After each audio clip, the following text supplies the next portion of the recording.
kayon kang katiuping angin sumyak suarane kang karangyan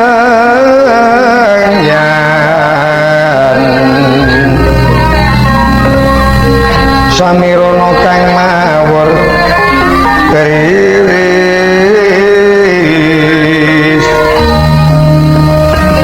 lumrang kandhane puspita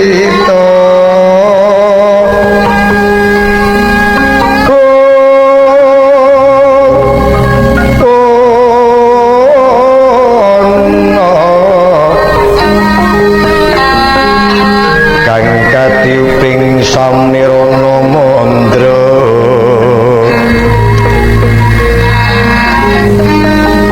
titi sonya madya ratri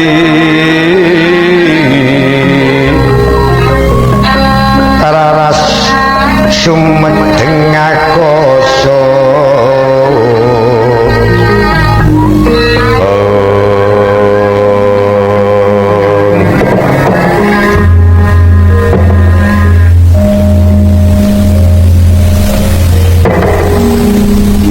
prajurit tinggal Kodiraja bibar mawut dupi mulat senopati Dewi Sarpakenaka sampun dumugi ning seda Raden Kuntawibisana ingkang lajeng kaparengan ngrukti Wandanira sumaning ayu Dewi Sarpakenaka Natkala semanten awit Prabu Sri Bathara Rama sampun dumunung tlatah ing Kodiraja awit puspurna denya yasa tambak sanadyan to kathah bebaya ingkang wonten telenging samudra nanging saged dipun sampurnakaken gumlaring pakuwon dumunung wonten peparinging harga mangliawan pabarisaning para pragusa dumunung pucaking harga Samilagiri mila lajeng katelah pragusa Samilagiri natkala semanten Sang Hyang Pertanggapati wis meh konjeming Pratiwi wonten kiblat Pracima soroting Sang Hyang Pertanggapati sulak jenar tuwin abang jan tumempuh jejojoganing mega-mega saya piramuri naos yayah yaksa andu memangsan katon pating jinggeneng tan pantala sumusup Sang Hyang Pertanggapati ing Bantala gumlaring jagat peteng dedet tan pantala tang Hyang Kartika kawistara mungging inggil gantara saya dalu saya ketingal cetha sarating Sang Hyang Kartika saya kathah wonten ingkang sulak jenar wonten ingkang sulak abrit saratipun wonten ingkang sulak ijem tuwin sulak biru wonten ingkang jajar kalih wonten ingkang jajar tiga tuwin jajar sekawan wonten ingkang pindha ginatra jantra wonten ingkang kaditraju saya dalu saya cetha ing Girgantara sumarating Hyang Kartika sumarating Hyang Lintang Bima Sekti saya trewaca lamun to kadulu ketinggalan jer babah jagat pindha binelak tan pantara Hyang Candra Mijil sedya mrabawani jagat raya sumarat sumilak tumandu ing Girgantara ing akasa lamun to rinaos yayah bludru biru kang sinebaran mutiara lumamping Hyang Candra Panjengakasa pertanda dumugi titi wanci wancine gara-gara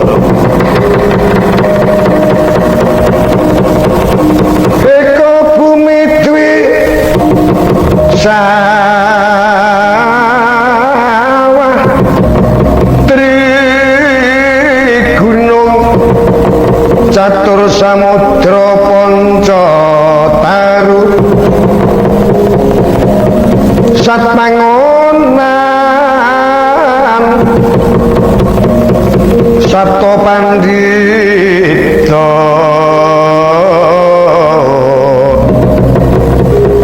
asta tawang nawa dewa dasa ratu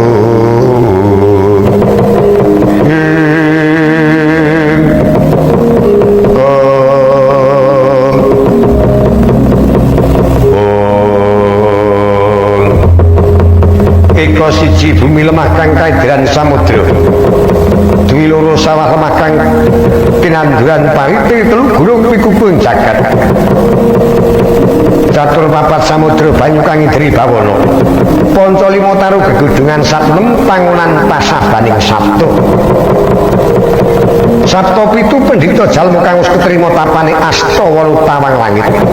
Nawa sanga dewa panutaning jalma. Dasa 10 ratu mustikaning jalma. Goro-goro tanggap marso sirah juga. Pratandani gunaring jagat katempuh suming goro-goro bumi gunjang langit gunjing kala tangkep-tangkep lemah bengkak letuk mangampak-ampak. Klebu kadiuping angin. Ana industri kaping 7 reking bumi akeh gunung longso jugruk musikaning gunung jamur dimuglak maglik yayah jumplang-jumplang. Tirta samudra mangambak-ambak panjalah kelem daratan panas perbawane tur mawa wisa. Datan mukal mino gedhe lungguh kang cilik dadi lendhut bregedhobo. Girgantor menungaken danyu peteng dedek liwangan kaya bangun kasaput lebu. Satemah bigodo dan barat salamusa deres awul Yesus. Pindha pinusus lidah kate pating kalawerti jemang kara-kara kluwung pating balengkung. Celaratan pating swaraning gumantara gemaluduk ngorgake bawana. Awit saking banter suming goro-goro sumundul kayangan jonggring slaka. Kading jumplang-jumplang umpak bali margi pundha manik kadhe bujat-bujat kursi lemah tangkap. Pindha kilebur kawas candra dimuka celak-kina celak gambira laya hampir lendhet bregedhobo. Dadi geger para dewa para dewi para aksara para apsari. Rengat sungune lembuan dening kenyok. Iwang Ananta buga kaya datan kawawa nyangga pratolan saking banter suwing gara-gara saknalika.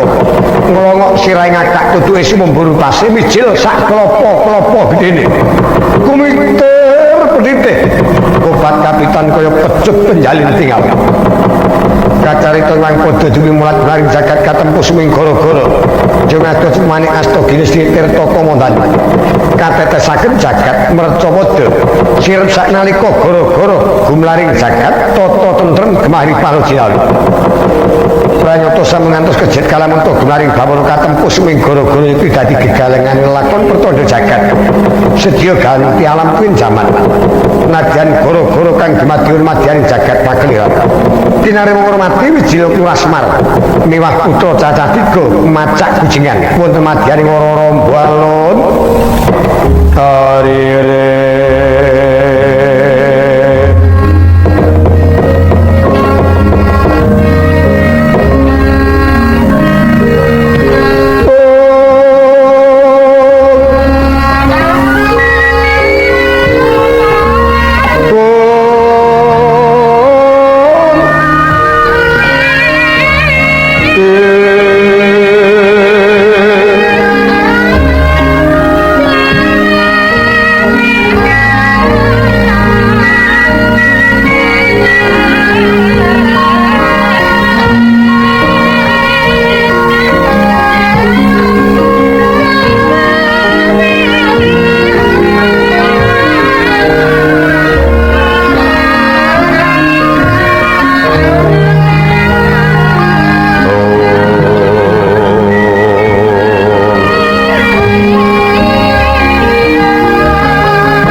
nanging pancen sing dines iki ya saiki iki arep golek kang gareng karo Bagong perlu tak jak nderek mangayu bagya tanggap marso ing bengi iki kang dianakake dening Bapak Panitia surat kabar mingguan buana minggu ingkang kapimpin panjenengane Rama Winata Pararta. Lek ngapalke jenenge wit awan mau arep kecokot-cokot akhirnya. Buana minggu wis kamentar nggone ngeluluri lan nguri-uri kabudayan Jawa. Buktine samben taun sasi Sura tanggal 1 mesti nimbali Petruk saka Patalan Bantul Yojo. Tak hitung wis bola-bali wis ngantek judek aku. Akhirnya aku medun saka bali sidang terus dikontrak.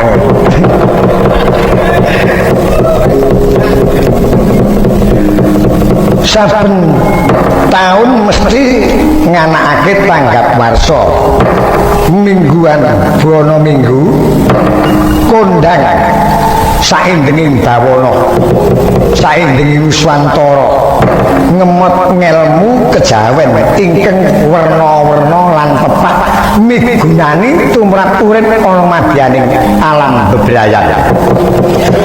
Saben sasi Sura nganakake silaman pusaka uga. Tegese silaman mesti aji mula diarani jimat wis nadyan ora bejaji ning wajib dirumat. Nek ora dirumat sok malati. Mula mongko sing di sirami mau mesti sok pusaka agemane piyayi sing lenggah ana saindenging Jakarta. Mula aku ngetke sinten kemawon ingkang badhe ngersakaken rawuh kemawon dhateng kantor Buana Minggu Tanah Abang 233 mesti beres. Nek sing duwe pusaka urung ana jodhone ya rawuh nyuwun priksa mesti dibereske ngono wae. Nganakake toko busana Mataraman uga. Nah, sinten ingkang kesengsem ngagem busana Mataraman rawuh kemawon. Mundhut priksa kaya ingkang kewajiban. Mangke tentu badhe kasembatan mboten badhe cuwa.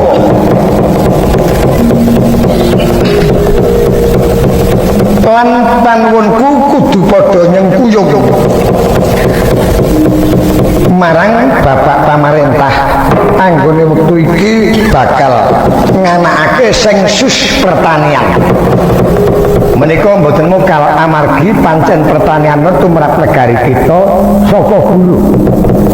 Nek ngantek kurang pangan ya tele-tele kan. Amilo kita sedaya nadyan sukados pundi kita nyengkuyung bantu dhateng sensus pertanian ingkang dipun wonteni dening Bapak Pemerintah ingkang kewajiban lan dipun pitados. Kabudayan Jawa menika jatosipun dudu duweke wong Jawa tok. Nanging kagunganipun bangsa kita Indonesia sedaya. Mila dipun uri-uri. Kula suwun supados paring pambiyantu. Kiprahipun proyek Javanologi. Nah, menika kagem uri-uri kabudayan kita Jawi. Awit pancen menika mboten namung kabudayanipun tiyang Jawi tok, nanging kabudayanipun tiyang Indonesia. Lan tanggap warsa 1 Sura utawi tanggal 1 Sura. Menika mboten kok mengeti taun Saka, nanging taun Jawi. Taun Jawi ingkang dipun cipta dening panjenenganipun Kanjeng Sultan Agung Hanyakurakusuma ing Mataram.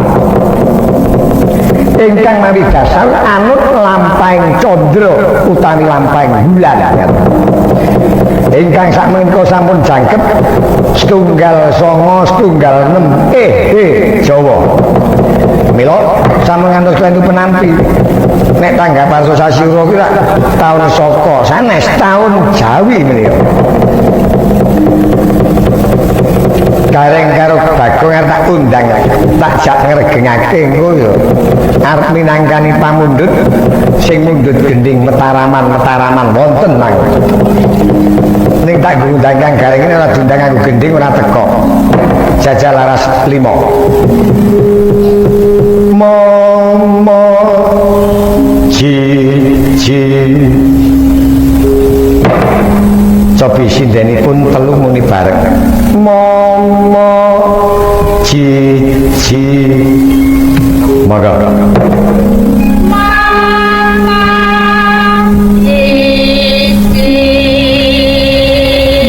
nem jiro jimo loro monggo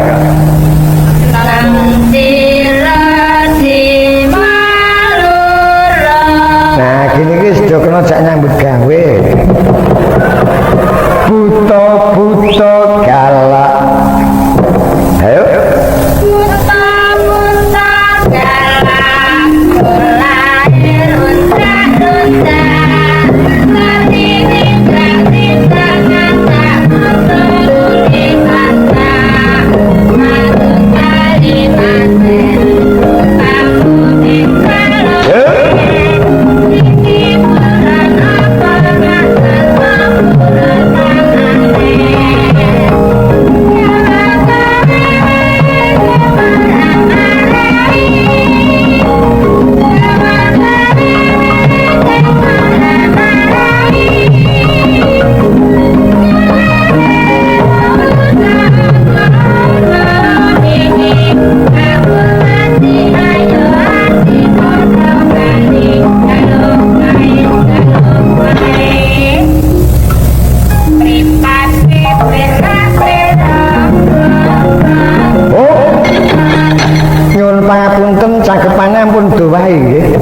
bakunipun ingkang yasa dolanan buta galak menika njeng wasita dipura ampun doahe mripat mata tetep mata mboten apa-apa lan sing kaya kula nyuwun digawe rada kenes matane plerak-plera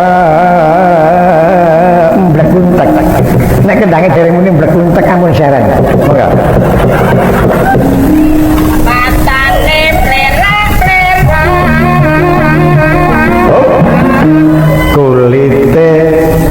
kulite ampeng kerang matane merah-merah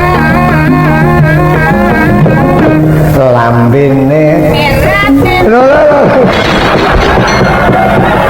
lambe anggere merah-merah lambe jara omah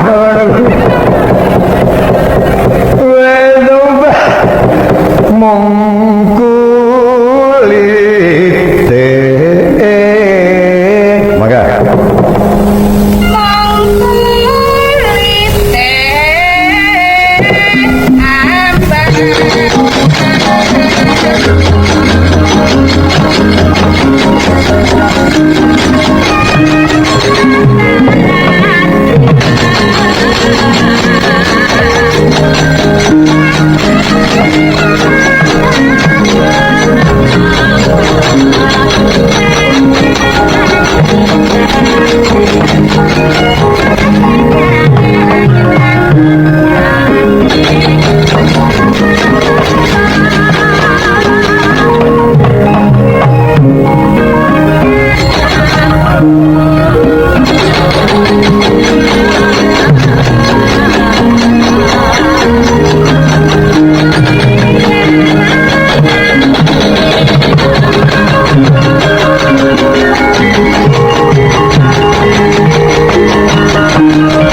abang Durjana ki goleki candhak.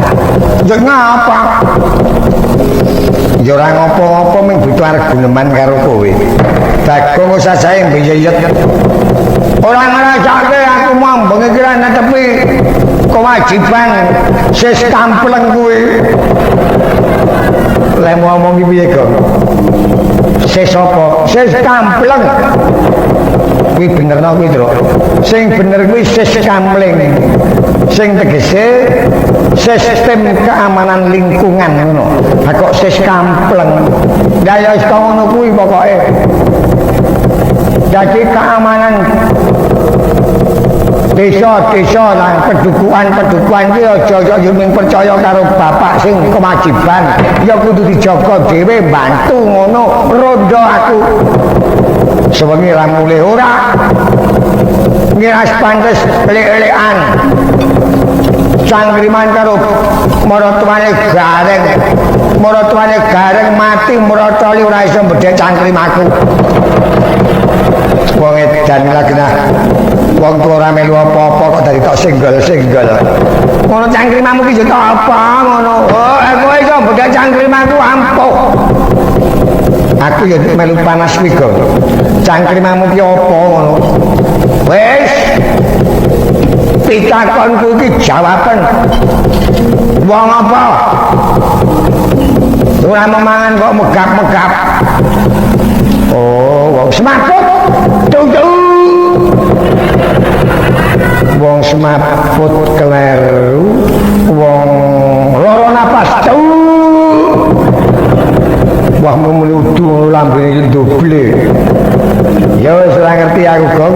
Ora ngerti. Kene iki aja komlok. Wong ora memangan kok megap-megap iki wong dulang anake. Kok dulang anake kok. Ayo to nek dulang anake kae hak ger. Ngono. Ora memangan kok megap-megap. Ya timbang wong edane bener kowe, Gong.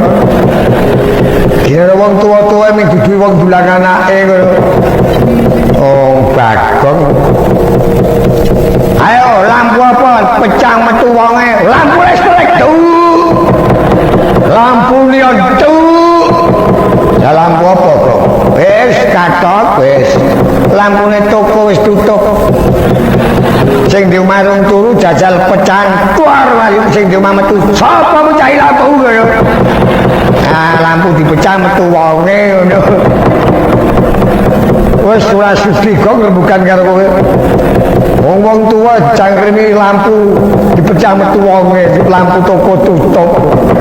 Wong ora bejaji ngono. Kang Gareng, apa? Kowe ora tau ketok nanti. Kowe ora ngrasake kok, Truk. Barang aku ki wong ringkeh, rezekine rada kasem. Omahe gergalan, 2 dina nyambut gawe, 5 dina nganggur. Anake akeh. Piro anakmu? Woi, pedian. Cari kowe nek nggone Petro wis giris. Wong anggere esuk anake diseragamke muda kabeh. Miji-miji kae. Ayo wis ceritane wis wae. Anggere esuk-esuk iting-iting ana wong adol es, njaluk es. Mongko ora di dhuwit, ora ngerti to nek wong tuwa ora di dhuwit. Rada awan ana wong adol bakso, njaluk bakso. Grantes ati kurang ngerti nek wong tuwa ora di dhuwit, wis mangan barang njaluk bakso. Rada sore sithik ana wong adol kijing, njaluk kijing. Ora kok kowe. Wis kijing kowe. Aku pasangi jogangan karo Bagong. Mulane iki ngono reng. Duwe anak iki syukur cukup loro kae 3 wis bacut 8 ya didol nek payung. Nganti kaya apa anak kok didol. Ayo kudu dididik sing apik-apik reng. Awit ya bocah-bocah kuwi sing dadi idam-idamaning bangsa. Sesuk mbacutake gegayuane para pepunden sing wis tuwa-tuwa iki rak ngono. Lah nek sesuk isine bocah kurang didikan, bodho-bodho, ayo piye kahananing negara kita? Ayo. Ya mulai sak bisa-bisanya tak sekolahke kabeh. Ayo. Contoh nggonku risik asri. Piye kok?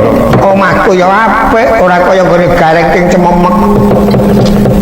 kesehatane ora terjamin gone gareng. Senengane cagak loro kidul kencangi genter nyampirke gumbal reget. Kecedhakan wong ora lemuke piyung ngono. Awis tanpa sehat ora terjamin kesehatane. Ora ngerti kowe ya rek nek. Kebersihan itu adalah pangkal kesehatan. Nek perjudian adalah pangkal kemelaratan ngono. Bagong ini omong lu temengangan beda nggonku mau ciliknya sehat sorote singenge do mlebu lingkungannya tanjurane warung hidup apotek hidup ngono anakku piye telu sehat kabeh tur tak jenengi cara Jawa wong anake wong Jawa jenenge sapa anake wong Jawa kok jenenge cara Jawa sing baret wedok yo tak jenenge Eko Sri Wahyuni lho ngono tegese piye kuwi Gong Eko ki anak nomor 1 Sri tekaning rejeki Wahyu ganjarane Gusti nimarake wening nang ati aku bareng anak wedok ora tau lunga-lunga nek ra dhuwit sing anak nomor 2 lanang jenenge sapa Dwi Wahyudi elok to tegese piye kuwi Dwi ki anak nomor 2 Wahyu ganjarane sing kuwasa dikira hadi sesuk sing nyambung sejarahku kewajiban mikul dhuwur mendem jero ngono sing anak nomor 3 lanang jenenge wis nyupok Eko Dwi iki yo tri aku wegane nyokro tak jenenge wis nyupok mengku tegese ae yo tegese apa wis ora anu wong wis kapok wadamu kaya ngono kaya ngono domongake karang-carane lek nindakake kabeh ya ngono kuwi kok aisane dhewe-dhewe pokoke aku turu nang latar bojoku turu ngomah wis rampung bondo ora berjanji kaya ati bangane nggonmu sing cememek apa yo mae gareng iki apa mae Bagong apik lan Kang Gareng tenan aku dempen moro ning suwung Bagong dong lunga apik tenan go omahmu ngarep tok cet ayo kacane pirang-pirang ning bareng aku mlebu tekan mburi tekan dapurmu isih elek semeneng men rata ya Gong lambemu urung tau ngemut kaya jengking ya lu kok singkring iki apa dapur kok nyemengi dapurmu dhewe asak boto bola kleru iki penganggemu dapur ki apa kok ala iki to dudu sing dikarepe Kang Gareng iki dapur ki tempat nggo masak pawon lah mamune pawon ngono dapur taraku nek iki kok nyemeng oh cah desi yo sing cah putih se ambak ning sak wando desa utawa kutha ning sok nocok rasa lho zamane maju zaman pembangunan aja sok mbedake sanak desa sanak kutha sanak gunung ana piyayi kutha ora ana sedulur desa ora ana sedulur sing nang gunung ora cukup kosok baline ana sedulur gunung sedulur desa ora ana sing nang kutha ya ora sampe dadi nadyan sing nang kutha nang desa nang gunung kabeh bangsa kita bangsa Indonesia kabeh kudu bisa njaga kesatuan dan persatuan ngono murih idam-idamane negara kita rancak iya ya kuwi rene dadak oh cah desi nah kuwi ambak ning desi ngono ning nyengkring lho kire iya ya ayo nadyan para prajurit iki mbiyen asale saka masyarakat bali nang masyarakat apa bisa apa-apa masuk bisa abri masuk bisa gugah pikirane gugah semangate sedulur-sedulur senang desa lembangun desane menehi contoh dadi prajurit saiki ora mung kok dawuh tok kala mangsa ya gawe contoh lak ngono Mula nek ana prajurit mlebu nang desa aja kleru penampa gak napa ya iki. Ora perlu kuwatir kuwi bakal ngenai tulodo becik. Koran masuk desa. Lho. Kuwi yo pigunane gedhe wong sing nang desa-desa ana jenderal lunga-lunga ning ngerti ombak-umbuling jaman. Mula sedulur desa aja nganti ana sing buta aksara. Kabeh kudu iso maca lan nulis. Ayo. Mula koran masuk desa. Ane wong desa-desa ora iso maca koran masuk desa nggo apa? Pol-pole ku buntel bang gula. Ora dimanfaatke. Listrik masuk desa. Lho. Iya. Ning nggonku urung asuk sabar. Ming durung wae. Mula desa kutha gunung ora ana bedane. Kabeh bangsa kita dijunjung kabeh. Wis saiki kanggo gawe libur pikir mumpung iki ana wektu kowe tak jak nembang karo joget kanggo njaga jejeg ajeging seni kabudayan kita. Seni kabudayan kita sing kudu dijaga lestarine. Apa seni kabudayan kita kuwi mung gamelan kuwi tok? Ora mung gamelan. Panemu sing babar keendahan kuwi seni kabudayan kita. Kaya to pamane maca pat. Basa-basa kuwi ya kabudayan kita. Tata cara. Nek golongan tontonan ayo gamelan, sandiwara, toprak, kuda lumping, anggo jidur, selawatan, sak panunggalane. Kuwi kabeh seni kabudayan kita. Kudu dijaga lestarine. Kena kowe tresna karo kabudayan liya, ning aja kok sengit karo kabudayan kita. Jalaran kabudayan kuwi kena kanggo ngukur sepira cendhek dhuwuring kapribadening bangsa. Oh iya. Wong iki sing piye mancanegara wis do teko kene ngangsu kawruh babagan kabudayan kita. Ane aku karo kowe sing duwe kok malah sengit mau ngrungokke harap kleru. Iya. Wis nembang joget sing apik. Tak tintinge jajal 6 karo gulu ya. Neng nong selung. Dasare gong suwukan perunggu lawas dedekane kebenaran larase mleng wah jagur nang dodo iso mak jilek. Neng nong selung. Seru mawon. Sing kagungan bareng kok.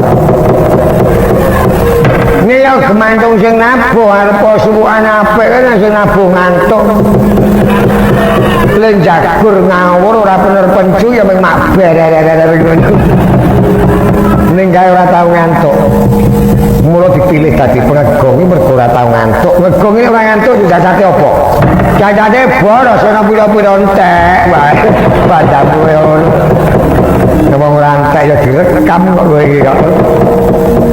Joroma tak nembang tembanganku iki maning tak nembango jarweng jalmo kang kuncatan jiwa. Lho, bedane piye kok cakepane para walanggana. Wa pawira mati ngrungkepi nenggala. Nekat wae wong prawira mati ngrungkepi negara. Ora kok wa pawira mati ngrungkepi nenggala. Lha apa wa pawira ki duwe nenggala apa kowe? Krungu ngono kuwi bondo ora jadi terus nembang joget. Rene wong pamundhut gending metaraman genjlengan. Nyuwun rujak jeruk paringi buka pocong slendro padet menyura.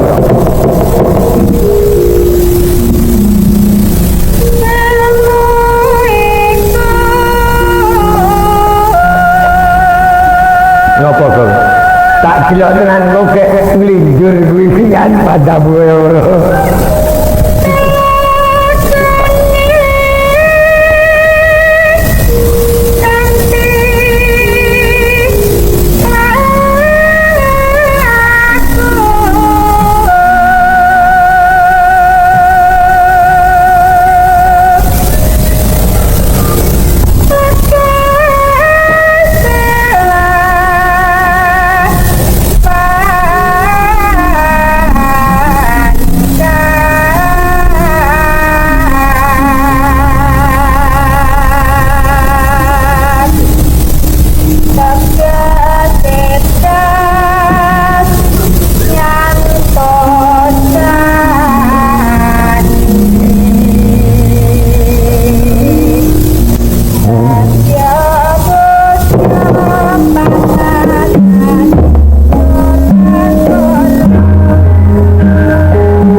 rameran iki suwuke suwuk grupak Cang gayeng iki apa kowe iki gayeng iki apa kanggo kiyi ngangane dialek wates e ngarani iki lak kiyi ngono gayeng kiyi Badamono takono Siwaji gayeng kiyi ngono tapi mau gending apa rujak jeruk cari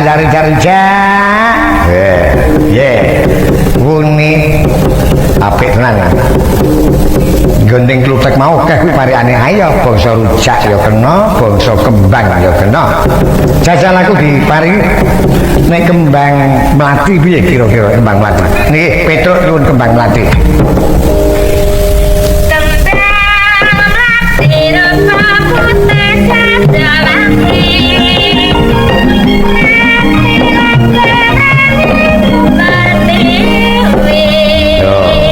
kembang melati rupa putih Gondowangi wani mati labuh mring Ibu Pertiwi bagus kembang baru nih kembang baru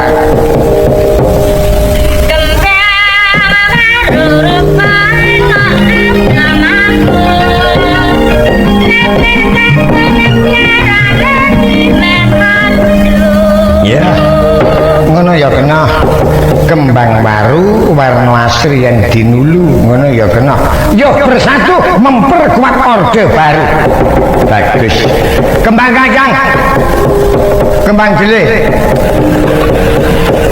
nek kembang kacang tok nek bang jelih tok ora aku njaluk dobel pokoke bang kacang bang jelih kancane ora oman yo oman waton aku dobel lu nekat wae karena sing jaluk ora iso nek sing jaluk mani tanggung jawab ini ngono ya ora iso kowe ora iso Kang kembang kacang kembang jelih ora iso kang kareng sikile pincang dilala tangane kekle ayo metu jaba tanding karo Brojonata iki ngopo iki urung nangis kok mendelik kowe iki jenenge diwadani ayo madani genti ora iso madani Bagong mayar kembang cengger abang tuwa menger kowe aja sleter Mas Bagong lambene nduwer ya menangkene urip bareng awake dhewe anggere urip njut mandeng aku tanpa kedet karo maca aku ngono kok wong ora ana cacate iki tak waca saka mburi wani saka ngarep wani saka ngiringan wani piye kembang terong tak tandur kulon gejong kowe aja sombong Kang Petruk Bajetna kok ana lambe abuh saka jotos tang wong-wong lho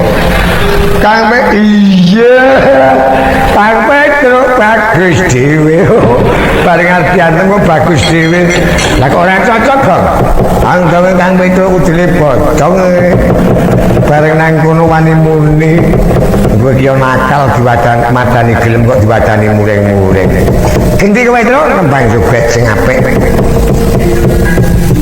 nek kula kadawan nembang joget njaluk nggon sing jembar mundur oh ya kaki kiprah dari wonten mundur buliku blumbang reng arep tak cemplungke blumbang kok krasa ayo nembang kula nyuwun dipun paringi grimingan pelok bem nah pelok belem blembok iki rene wonten mundut gending pangatak nah pangatak monggo buka bonang gending pangatak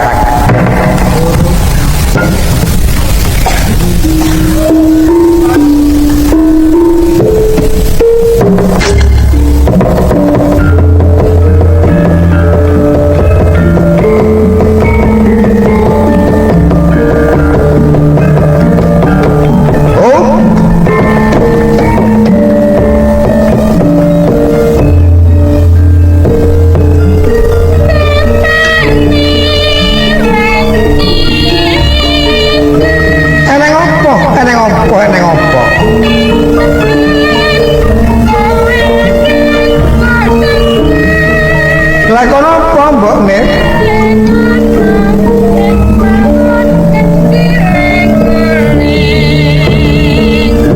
laiku harap butuhmu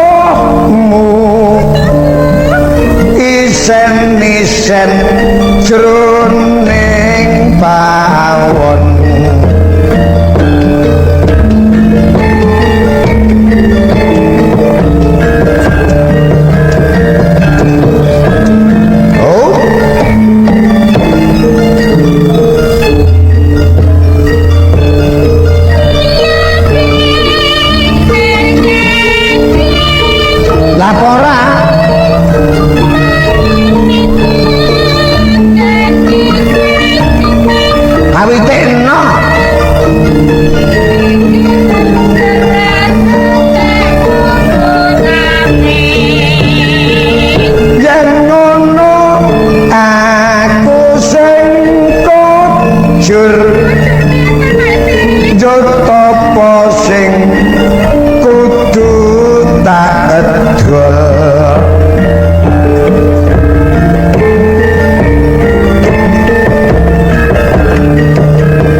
geblok-geblok wong lanang. Aku mung pawitan dengkul.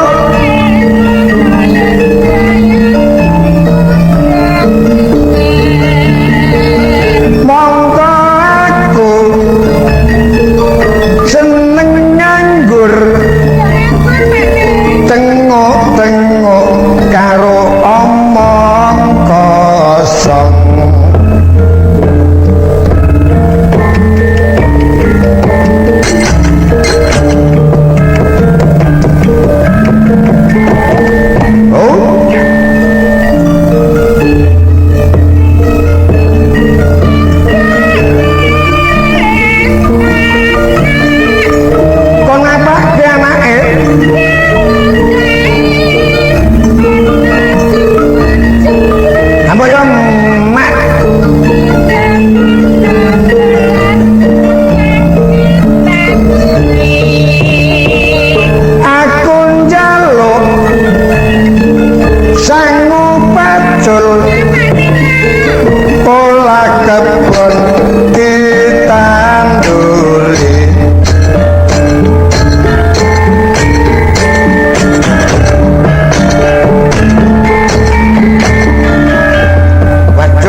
Kuwi jebulane ning wong padu ning digameli ya, Truk.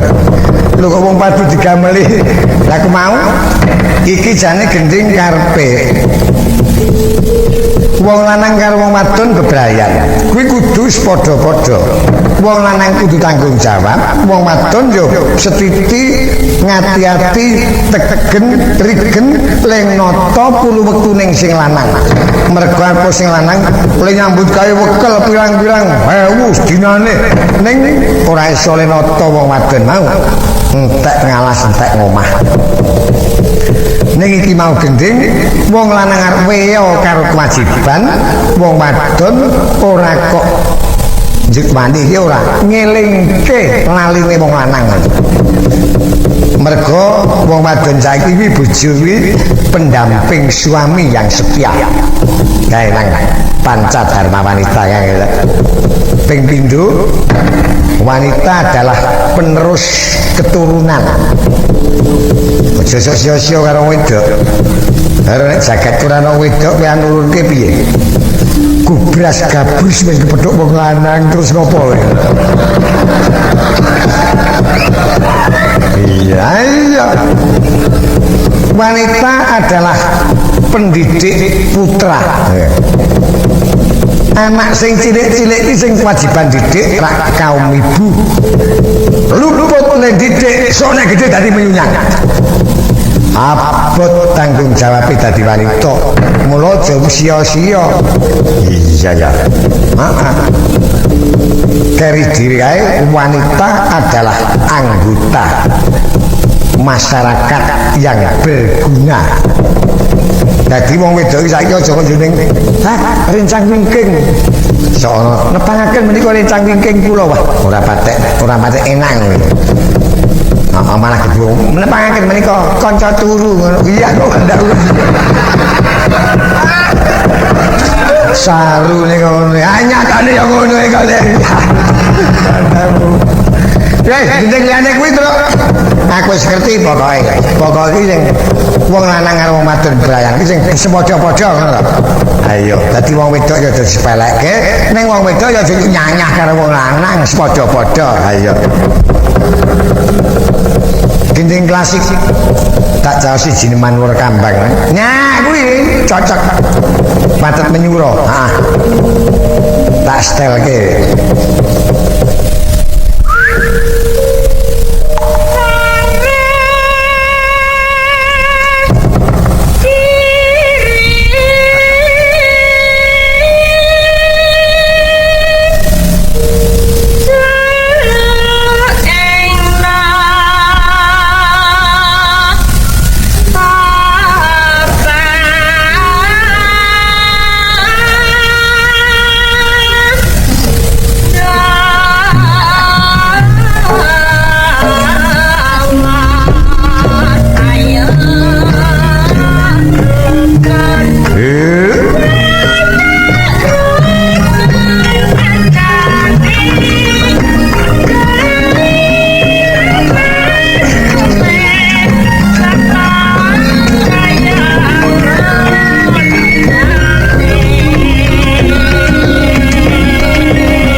Suara sepur kok. Dudu ae suarane wiraswara. Oh, dalaku nek sepur mangkat. Wah! Kok meneng burung disetel.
Jangan tonji tenangan nonggilin tenangan cara Banyumasan gergabit temenangan tapi kaya iyo tapi gede apa tuh sineman ular kambang nek kowe dhewe iso nempel aku yang nempel dom telu ya iso to iso cakepane sederhana tak wiwitane ngene ya dum-dumane witing tresno jalaran saka kulino yen kowe sae dadose kelingan ya tak catet kok citet Bagong dua lulu wis kangelan tiba itu ileh yo mas saya dok saya kena sakit ya mas bali aku banyak marto hartaning rapso busono kowe Brambang gojanganan berjuang go pembangunan Bagong Brambang saksen pitu berjuang kudu bersatu bari aku riri kantor kawat boyo lali kowe pedhot ning sunggingan sumedhot saya kelingan Bagong ciu gambar manuk kula melu napa entuk Saya kan. Wis beres. Gambar manuk beres. Wis ya. Wis. Witing tresno jalaran gambar manuk. Ora calak blebek-blebeke kali ya ki engko. Ngendi ana? Witing tresno kok mergo gambar manuk. Pamplon pisan kok. Wong gambar manuk. Oh, muni meneh. Pateni kowe. Wah, kejeme. Mangkelake mengko. Balene terus wah, bagong jan ngaco temenan. Witing tresno jalaran saka kulino. Apik-apik suaraku. Saya ini mah kok banyak. Saya dadose gambar manuk. Oh sorry dua lulu wis kagelan dipaido gila yo mas. Duh suarane ngetril wis rusak pilte piye tro aja kuwatir lak dadarane daya merto arataning ram subusono kaprambang gocangan nan berjuang go pembangunan gang berabang tak sampai itu berjuang kudu bersatu yo pakai ilo kantor kawan boyo lali awat dan neng sunggingan sumadot saya kelingan lanti kok gambare manuk iki oh keler model lah pokoknya ngono kok diurip mau diurut tekan titi mongso nyanyal bareng tekan titi mangsane gambar manuk ping umi agak ngapalke larase bul kaset wodo kaya ngono dur garis petruk karo garenge mesti senengane ngeker-eker aku nyatane kaya goblok krungu suaraku bongkok Pangkur Segara Kidul. Pangkur Segara Kidul iki yo apa? Mrica kecut singgah toya saunine wong ayu gregetke ati menyang seto kaluwung esuk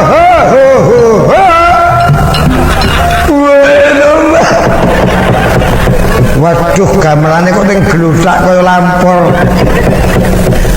gamelan bilara sampe ape nutuk ning gluthak kok ngono ayo mangsuk ning Segara Kidul kuwi bos lawas gonku ngampet lho kusik kok ora ana tembang Jawa pangkur kok dadi padha lusine pet ngono iki ora ana wis lawas nggonku ngujo wis lawas nggonku ngujo kelambi cekak ora ketang dadi batur dadi batu remas loro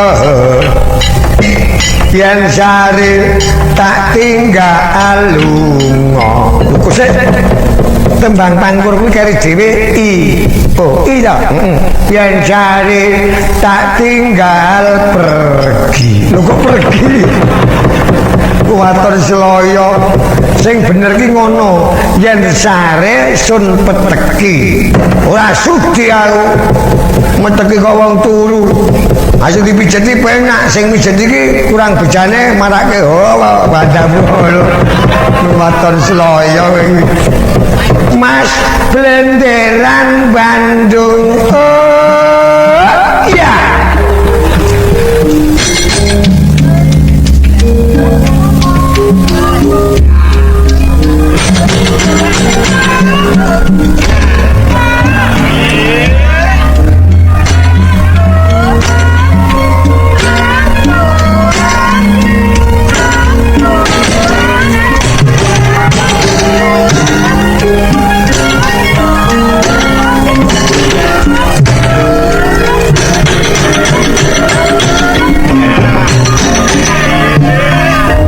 Wes. Delok lemu gendingnya aku jane wah. Lemu joget malah ki medeni wong. Kamu joget kok ngabul-abul kerakal pirang-pirang. Pencak silat ngono kesehatan. Kok iso pencak barang kok? Ayo tahu badi Pandikar Cirebon. Mulang pencakan Cirebon, jangan salah paham. Pandikar Cirebon nyawan Pandi Dukar bengi ngincer babon. Kaya ngono kok coba ngomongake. Ha nek gendinge ku mau nek blenderan kok. Nek cara sing iso ngene ae. Gunung-gunung barikane ngono. Digawe sawah kepiye nggonku banyoni durung-durung digawe salah kepiye nggonku ngakoni ngono sak piturute kok jeniningan kok ngono hanya aku dian-dianan kok piye dia negas urupe biru kurang padang disambung kawat wasis ojo gagas nang awak guru wong nek dienjan ora tau liwat wasis dian sentil kok dian sentil ana yang melik-melik pas dian gas kok sentil minggu parikan kok dian sentil wah peteng banget kuwi lek minggu parikan dian sentil temumpang bangku urupe ngebaki omah aja mikir karo awakku aku dhewe ora sapa omah memper dian teplok semprone boros kok truk nggo parikan dian teplok larang lho saiki teplok iki wong ora tok basuke hati-hati lho dian teplok cemantel cagak uceng-uceng sambung tampar muni kapok nek karo bapak peteng-peteng ngedang neng latar wadamu oh bondo ora bejaji oh wes aku ki aja jenenge sedulur ngono karo Bagong nyedak ora sudi ya wandane dus gembel kang kareng nek le kacang nyoto kacang senajan kacang ombyuk-ombyukan nyondro kowe iki lho rek kang kareng nek le lanang nyoto lanang senajan lanang bubruk-bubrukan kok ngene iki Kang oh wandamu si Bagong nek le pupus nyoto pupus garing jenenge kelaras si Bagong nek le bagus nyoto bagus ditanding karo gareng meso kalah bergas kok ngono kok nggo bergas mesti nggo bergas apane terus wis ajam papat muni mateng bojone gareng papat sing telu celeng lho iya jam papat ning muni siji bojone Bagong papat sing telu widodari oh nek awake dhewe iki widodari oh bondo ora bejaji nono gareng itu ojo padha kebacut nggon padha gojek lah ora prayoga mangerti bendaramu lagi nandang prihatin kene-kene dole disebo bendaramu supaya kaya karo sih penggali